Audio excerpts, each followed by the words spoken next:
Shalom semuanya. Wah, selamat pagi dan selamat malam. Selamat pagi di Indonesia, selamat malam di Amerika. Ya, salam sejahtera.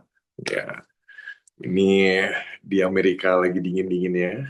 Ya, ya, semoga semua tetap sehat ya di dalam kasih Tuhan. Ya, malam hari ini saya ingin melanjutkan apa yang sudah pernah disampaikan ya di hari Minggu yang kemarin, topik tentang building unbreakable family in the end times ya. Nah, di bagian yang sebelumnya saya sudah bukakan tentang dua tantangan. Yang pertama adalah murtad, yang kedua adalah kedurhakaan.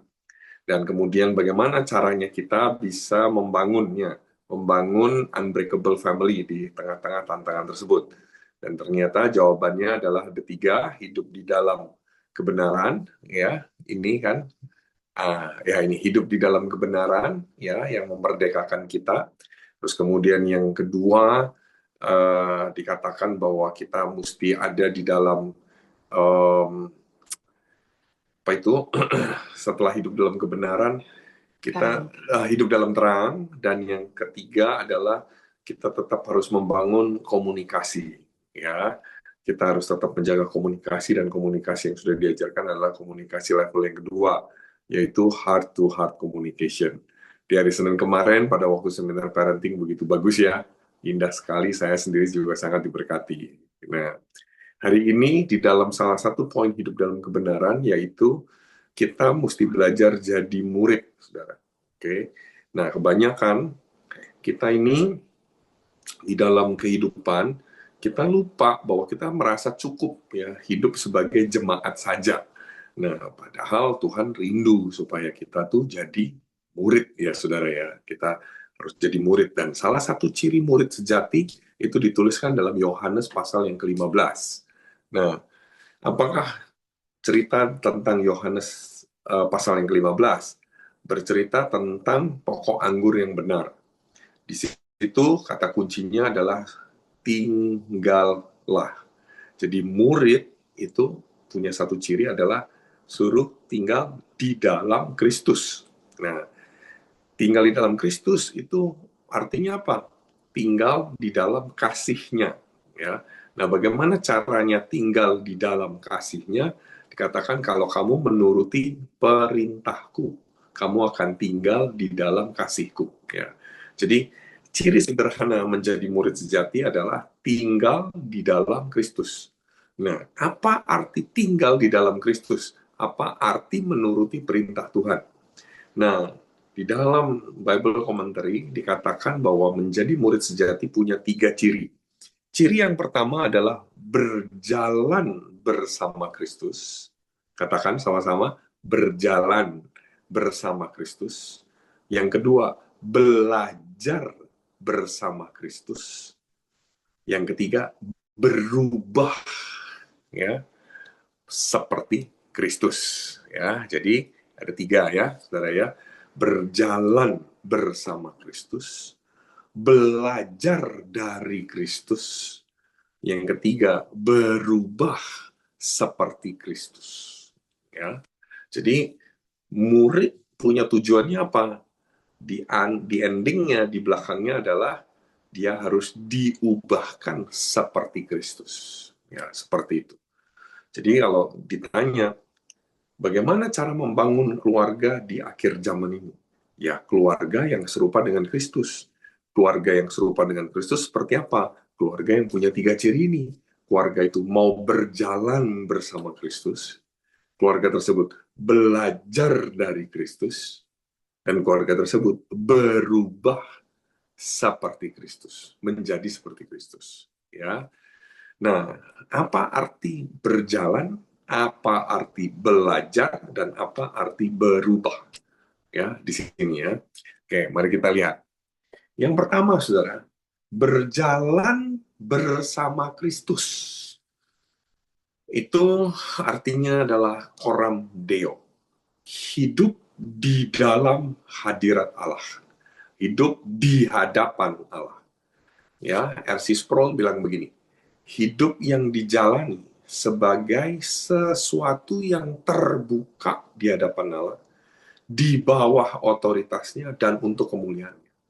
Artinya gini, saudara, berjalan di dalam Kristus adalah hidup kita apa adanya, bukan ada apanya, ya. Apa adanya di hadapan Tuhan. Artinya tidak terselubung, tidak tertutup oleh hal apapun. Dan hidup kita ada di bawah otoritasnya. Artinya apa di bawah otoritasnya? Hidup kita selalu berusaha untuk mentaati perintah-perintahnya. Nah, perintahnya dari mana? Ya dari firman Tuhan tentunya. Ya, itu yang namanya di bawah otoritasnya. Dan untuk kemuliaannya artinya apa?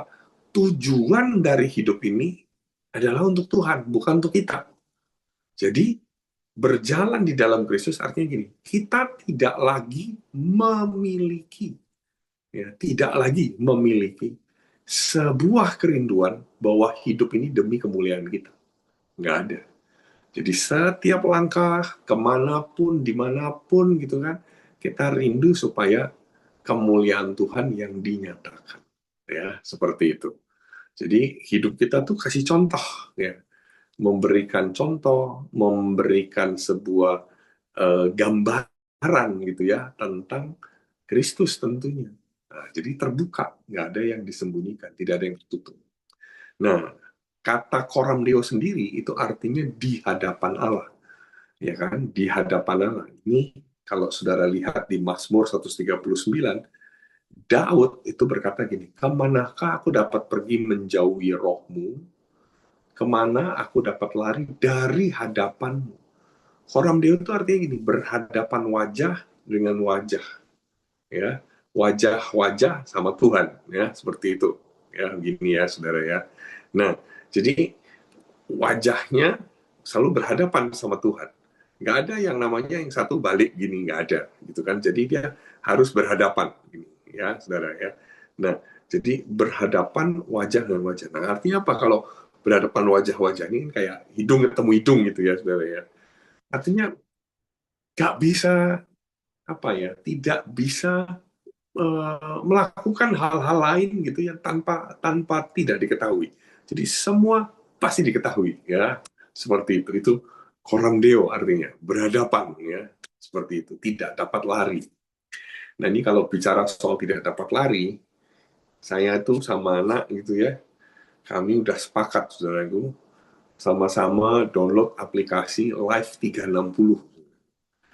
Nah, awal-awal waktu saya dengar Live 360 ini dari seorang anak Tuhan juga di Surabaya, dan dia bilang, dia punya anak 3. Dia bilang, oh Pak, saya nih kalau pakai aplikasi ini, saya bisa ngerti nih anak saya yang pertama lagi di mana. Terus saya bilang, loh Pak, itu apa enggak kontrol toh? Saya bilang gitu. Oh enggak, ini kita sama-sama mau saling menjaga akuntabilitas. Nah, saudara, tidak dapat lari dari hadapan Tuhan. Artinya gini, kita tuh punya akuntabilitas di hadapan Tuhan. Kemanapun kita pergi, kita menyadari 100% Tuhan ada di situ. Nah, ini bagus. Nah, sejak kami mulai menerapkan Live 360 ini ke anak, gitu, saya tanya sama anak saya, kamu ngerasa dikontrol nggak sama papi mami lewat aplikasi ini? Enggak, aku malah seneng. Jadi aku bisa tahu papi mami ada di mana, aku bisa doain papi mami juga bisa tahu aku posisinya ada di mana. Nggak apa-apa, udah pokoknya kita sama-sama terbuka. Seperti itu. Ya. Makanya waktu kami lagi ada di Amerika, nih kebetulan Arsya masih kuliah kan ya di Belanda, dia bilang, wah Pak, you pergi ke desa ya katanya gitu. Wah seru ya Pak ya kayak gitu. Nah dia bisa ikut gitu saudaraku merasakan dia bisa ikut ada di tengah-tengah perjalanannya kami gitu. Nah itu artinya walk with Christ. Nah saudara, tantangan hari-hari ini di dalam keluarga adalah mereka sendiri tidak mau hidup berhadapan. Saya ambil contoh gini, suami istri aja saudara. Suami istri lebih suka hidupnya berdampingan, betul ya, di sebelah gitu ya. Oh jalan kan gitu kan, ya gandengan. Ya tentu nggak mungkin ya jalan ada pada depan ya. Jalan ada pada depan ya lucu ya saudara ya. Tapi maksudnya di sini adalah gini loh. Hidup kita itu tuh Sebenarnya Tuhan mau kita tuh berhadapan. Artinya apa ya? Tidak ada yang tersembunyi, udah. Ya. Dan hidup berhadapan itu membuat kita tuh punya rasa aman. Nah, dunia, saudaraku, dunia seringkali nggak menyadari ini. Dunia lebih suka, udah kamu ada di samping aja. Kalau bisa kamu jauh-jauh aja. Gitu, saudara. Nah, kemarin, saudaraku, saya sama istri itu kami bermalam itu di satu desa di daerah Lancaster, namanya Terre Hill. Nah, waktu kami ke sana, kami ketemu dengan teman kami, saudaraku, ya, misionaris yang ada di sana. Saya tanya, anak-anakmu gimana waktu pindah ke sini? Dan tadinya mereka kan misi di Thailand, saudara ya. Dan ini jawabannya bikin saya kaget. Anak-anaknya tuh nggak bahagia, saudara. Pindah ke Amerika malah nggak bahagia. Saya tanya, kenapa kok nggak bahagia? Wah, di sini orang hidupnya individualis. Nggak pernah ngobrol. Kiri dan kanan nggak pernah ngobrol. Nggak pernah nyapa, nggak pernah main. Nah, khususnya anak-anak ya. Nah, saya tanya, memang kalau di Thailand gitu, wah di Thailand habis orang pulang sekolah belajar nggak lama 1 sampai 2 jam, sore itu udah pada datang ke rumah, teriakin Timi, main yuk, nah, gitu, ayo main, udah main ke belakang, main panahan, main bola, main panjat-panjatan, kejar-kejaran sama anjing, wah seru. Lah di sini nggak ada yang ngajakin kayak gitu, nggak ada orang yang mampir gitu ya untuk nanya Timi main yuk gitu, nggak ada. Bahkan saya tuh baru tahu tuh, sudah kemarin sahabat saya tuh cerita, waduh kok katanya, kalau di sini kok mau mampir aja itu mesti booking dulu.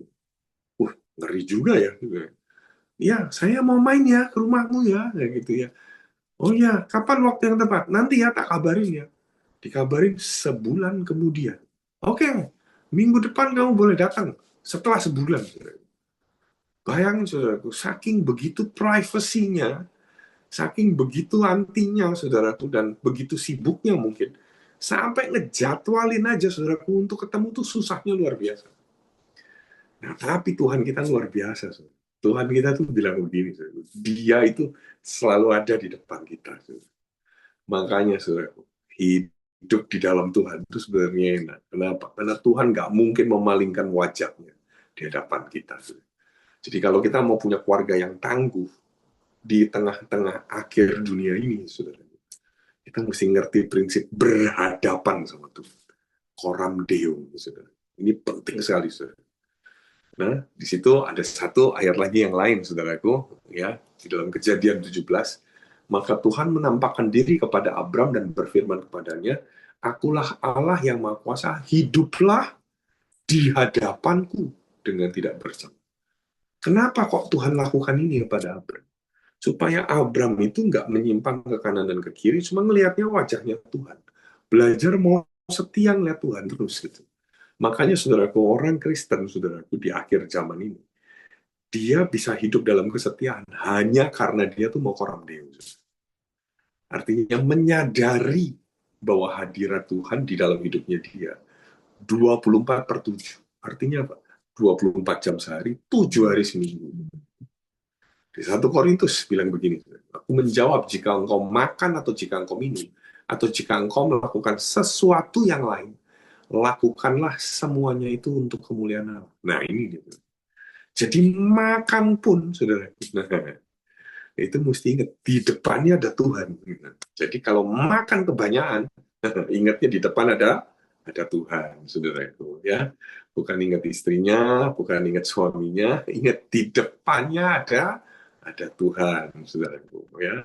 Jikalau engkau minum juga semuanya untuk kemuliaan Tuhan. Jikalau engkau melakukan sesuatu yang lain itu apa ya? Semuanya untuk kemuliaan Tuhan. Artinya gini, kita nggak bisa sembarangan lagi. Hidup keluarga yang tangguh di akhir zaman itu mesti berhadapan. Coram Deo. Saudara. Kalau Coram Deo, saudara, Tuhan tuh kasih tahu. Saudara. Ya, Tuhan kasih pengertian kepada kita. Saudara. Ini yang bikin keluarga tuh tangguh dan kuat. Saudara. Mari saudara, berjalan bersama Kristus. Saudara. Artinya sadar 100% Kristus bersama-sama kita. Dia tidak meninggalkan kita. Ya, gitu. Yang kedua, saudara, belajar dari Kristus. Nah, belajar itu ada dua, saudara. Satu, belajar dari firman Allah. Yang kedua, belajar melalui komunitas. Kita tentu sering melakukan bagian yang di sebelah kiri ini, saudara. Ya, yaitu apa? Yang sebelah kiri ini belajar melalui firman Tuhan, melalui saat teduh, Bible study, ya, ada perenungan dan sebagainya. Itu bagus, saudara. Tapi saudara jangan salah, saudara. Saudara kalau belajar sendiri toh, itu nggak cukup, saudara. Saudara mesti belajar bersama-sama melalui komunitas. Ya, ada satu gereja menggunakan istilah yang namanya cell group, komsel, gitu ya, saudaraku ya. Kalau di tempat saudara di PMC yang namanya BFA, ya saudara ya. Itu penting, saudara. Makanya gini, jangan cuma puas datang hari Minggu, tapi saudara juga harus setia ada di BFA. Kenapa? Karena disitulah belajar melalui komunitas. Kenapa toh penting belajar melalui komunitas? Firman Tuhan mengajarkan begini, hendaklah kamu dalam hidupmu bersama menaruh pikiran dan perasaan yang terdapat juga dalam Kristus Yesus. Jadi gini, kalau kita mau dapat pikiran Kristus, dapat semua hal yang baik dari firman Tuhan, mesti bersama. Gitu. Nah, saya pernah satu kali ikut satu acara, atau saudara, dan kemudian di acara itu dibahas orang tanpa komunitas kira-kira kehidupan rohaninya kayak apa. Dan ternyata, saudara, orang tanpa komunitas kena satu penyakit yang namanya disenia, saudara. Disenia itu adalah satu penyakit, saudara, di mana mereka jadi tidak tenang atau tidak bahagia atau tidak nyaman ketika bersama-sama. Jadi lucu, saudara. Justru waktu sendirian dia comfort, waktu bersama-sama dia malah kena penyakit. Nah, ini aneh, saudara. Alkitab tuh justru bilang, Kristus tuh dengan segala kekayaannya, hendaklah apa firman-Nya, perkataan Allah dengan segala kekayaannya itu diam di antara kamu. Katanya tuh di antara, among you bahasa Inggrisnya. Bukan diam di dalam kamu, bukan inside you, tapi among you, di antara kamu. Itu artinya apa? Jadi firman itu makin kaya waktu bersama-sama. Jadi ada diskusinya, ada pencerahannya. Bagus baca Alkitab, tapi kalau ngerenungin sendiri, bahaya, saudara. Kenapa bahaya? Bisa sesat, saudara. Makanya, saudaraku, belajar dari Kristus mesti dua. Harus melalui komunitas. Nah, saudara ada yang bilang begini, Pak, saya tuh langsung, Pak, dimentor langsung sama Tuhan. Wah, ngeri, saudaraku, kalau dimentor langsung sama Tuhan. Ya. Jadi, kita tuh mesti ngerti bahwa kita tuh saling. Nah, saling ini penting. Harus bersama-sama. Kalau nggak bersama-sama, saudaraku, nah kita bisa sesat. Nah, apa yang saudara lihat di gambar ini adalah gambaran anak-anak orang Yahudi, saudaraku. Ya, anak-anak orang Yahudi yang belajar firman Tuhan bersama-sama. Ada satu rabi yang nemenin mereka. Diajarin seperti itu. Nah, ini yang namanya hafruta, saudara. Ini penting sekali, saudara. Makanya gereja sel, bukan gereja yang ada selnya, ya, adalah gereja yang menekankan pentingnya hafruta. Ada komunitas, gitu. Jadi gereja masa depan, keluarga masa depan yang tidak bisa dipecahkan, yang nggak bisa di break, saudaraku, di akhir zaman, adalah keluarga yang kuat dalam hafruta. Makanya gini, papa mama hari ini sharing firman nggak sama anaknya? Anak-anak masih sering sharing firman nggak sama papa mama? Saya, istri, sama anak saya, satu minggu itu minimal sekali loh. Kami teleponan, ya kan anak jauh ya. Jadi kami teleponan, ya video call gitu ya.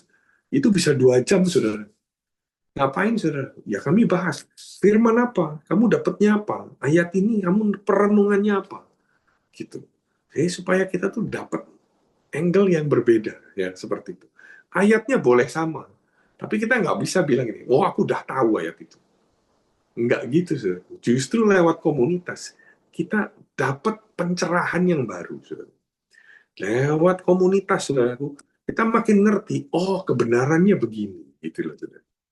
Jadi kalau kita cuma belajar sendiri, terbatas, saudara. Sangat terbatas. Tapi kalau kita bersama-sama, Tuhan bisa memberikan hikmatnya kepada sahabat kita yang lain, kepada anggota keluarga kita yang lain. Nah, itu yang namanya Hafruta. Saya ambil contoh nih misalnya. Satu kali kami tuh renungan sama anak gitu ya. Terus waktu itu renungannya tuh bicara tentang murid-murid Yesus. Nah, waktu bicara soal murid-murid Yesus, tiba-tiba Arsya bilang gini, Pak, tahu nggak Pak, murid Yesus itu sebenarnya bocil. Hah? Yang bener nak, masa murid Yesus bocil? Iya Pak, itu bocah kecil-kecil itu Pak. Loh, tahu dari mana? Coba Papa lihat deh Pak, di ceritanya firman Tuhan. Waktu Yesus sama Petrus itu disuruh bayar apa namanya pajak bait Allah gitu kan. Waktu suruh bayar, Yesus suruh si Petrus itu nyari apa ikan, ya kan. Terus suruh ngambil apa 2 peser, ya kan, bukan 2 peser, ada 2 uang gitu kan. Nah itu di dalam mulut ikan itu gitu kan. Nah terus kemudian disuruh bayar. Nah ternyata di dalam konteksnya pada waktu itu orang di atas umur berapa 18 tahun ya. Ya, di atas umur 18 tahun itu yang boleh yang diwajibkan bayar uang itu, gitu, bayar urusan pajak itu. Nah, padahal waktu itu Yesus lagi bersama semua. Pertanyaannya gini, kalau Yesus bareng-bareng semua sama murid-muridnya, kenapa kok Yesus yang bayar cuma 2? Dia katakan, Yesus kata, bayarkan ini untuk aku dan untuk kamu. Gitu. Satu untuk aku, kata Yesus, satu lagi untuk kamu, kamunya Petrus. Gitu. Lah, murid-muridnya yang lain kok nggak bayar? Jadi ternyata ada istiadat pada waktu itu, karena mereka masih muda, masih di bawah itu, jadi tidak ada sebuah kewajiban untuk membayar bea masuk itu. Gitu. Nah, saya baru ngeh loh. Oh iya ya, berarti ini masih kecil-kecil ya ini ya. Ini belum dewasa, belum dewasa gimana, tapi maksudnya secara usia itu tuh masih umurnya belasan gitu. Oh, saya baru paham. Nah, saudara, kalau kita nggak saling sharing kayak gitu kan mungkin kita nggak tahu, saudara. Nah, saya tanya, nah, kok kamu bisa ngerti kayak gini? Iya, kemarin tuh waktu baca, terus kemudian diskusi lagi sama teman yang lain, dibukakan, Pak, ini maksudnya tuh begini, gitu. Wah, keren, loh, saudara. Jadi, maksud saya adalah ini, kalau saudara mau sungguh-sungguh mau belajar, ya, dari Kristus, belajarlah di dalam komunitas. Kalau belajar sendiri, bisa sesat, saudaraku. Makanya, jangan sendirian, saudaraku. Harus bersama-sama. Karena Tuhan kita adalah Tuhan yang komunitas. Ya, Bapa, Putra, dan Roh Kudus. Saudara. Bapa dan Putra dan Roh Kudus, saudara. Ya, itulah Tuhan kita, ya, yang berkomunitas. Yang terakhir, saudara, diubahkan menjadi seperti Kristus. Pertanyaannya gini, diubahkannya gimana? Kan gitu kan? Nah, ini 2 Korintus 4 bilang gini, kami senantiasa membawa kematian Kristus di dalam tubuh kami, supaya kehidupan Yesus juga menjadi nyata, manifest di dalam tubuh kami. Jadi supaya kita diubahkan seperti Kristus, caranya gimana? Senantiasa membawa apa, saudaraku? Kematian Yesus di dalam tubuh kami. Tubuh loh, saudara. Jadi apa maksudnya membawa kematian Yesus di dalam tubuh kami?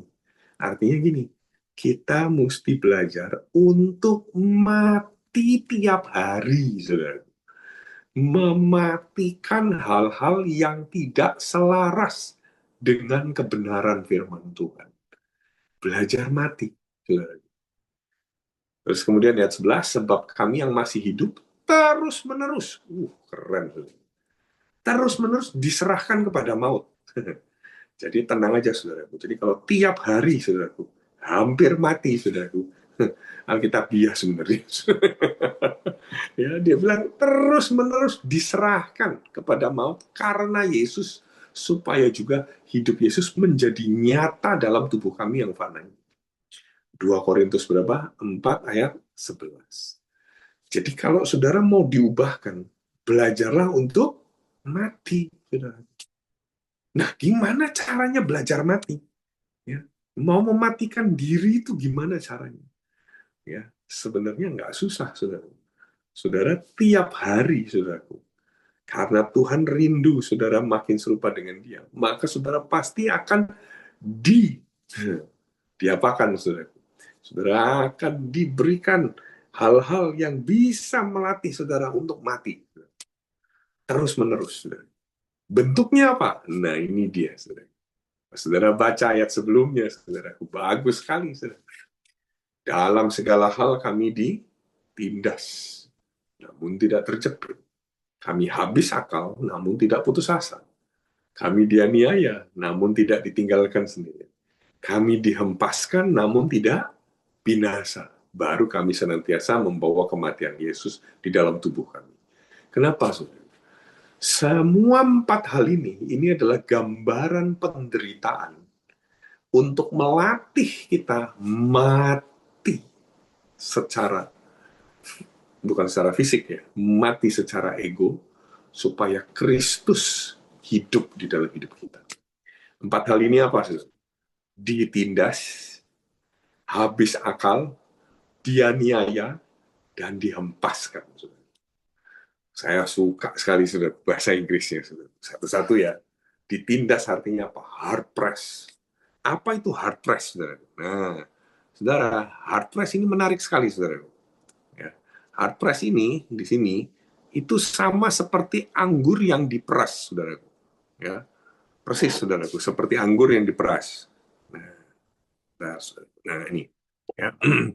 Jadi dikatakan di situ ya dalam bahasa aslinya ya tilbo itu artinya dipres, ditekan gitu sampai keluar sarinya, saudara. Ya, jadi ditindas itu tuh artinya benar-benar nggak ada jalan keluar. Udah sampai benar-benar kita tuh terjepit betul-betul ya seperti itu. Nah, jadi kalau saudara hari ini ngerasa, waduh kayaknya nggak ada jalan keluar, satu-satunya jalan wis pakai dengkul lagi, berdoa sama Tuhan. Nah, itu berarti saudara lagi belajar untuk mati. Supaya apa? Supaya kehidupan Yesus jadi nyata dalam hidup saudara. Nah, hal yang kedua, kami habis akal. Habis akal dalam bahasa Inggrisnya ditulis perplex. Artinya apa? Tidak ada sumber daya. Atau dalam bahasa aslinya ditulis aporeo. Aporeo itu artinya gini, tidak ada resources, tidak ada sisanya sama sekali. Dibiarkan malu, dibiarkan ragu. Jadi ini mungkin, saudaraku ya, perpleks ini habis akal tuh kayak gini.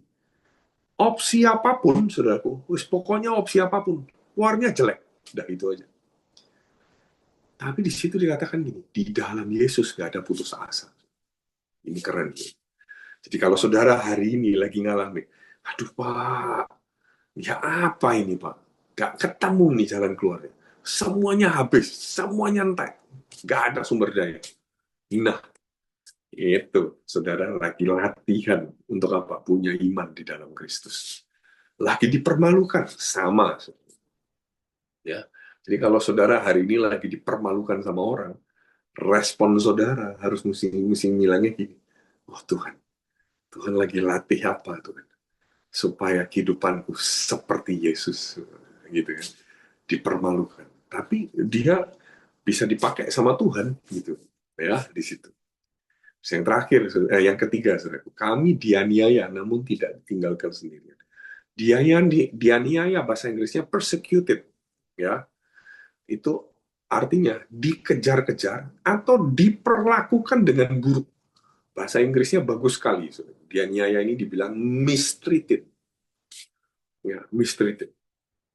Sahabat kami, saudaraku, yang di Terehil itu, 2 tahun pertama di Thailand, saudaraku, dia di mistreated, saudaraku, di rumah sakit, saudara.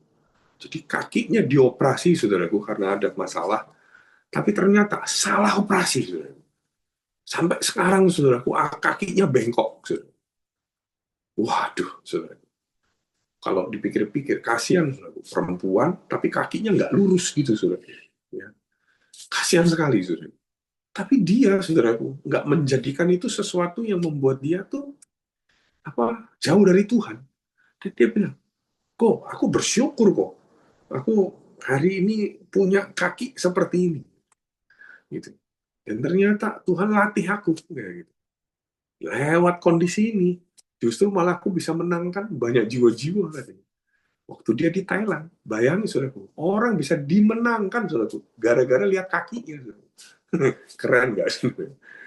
Ya, dimenangkan jiwanya cuma gara-gara lihat apa? Lihat respon dia waktu ngalamin mistreated di rumah sakit. Keren banget.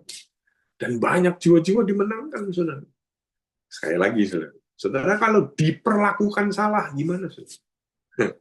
Kalau Amerika, saudara, diperlakukan salah langsung human right. Ya gitu ya, saudara gue. Langsung, saudara gue. Ya langsung nggak terima, langsung swing gitu. Apa-apa gampang disu gitu ya, gitu kan. Nah, tapi jangan-jangan saudaraku, kalau lagi diperlakukan salah atau buruk, jangan-jangan Tuhan lagi mau latih supaya apa? Kehidupan Yesus jadi nyata dalam hidup saudara. Yang terakhir, saudaraku, kami dihempaskan namun tidak binasa.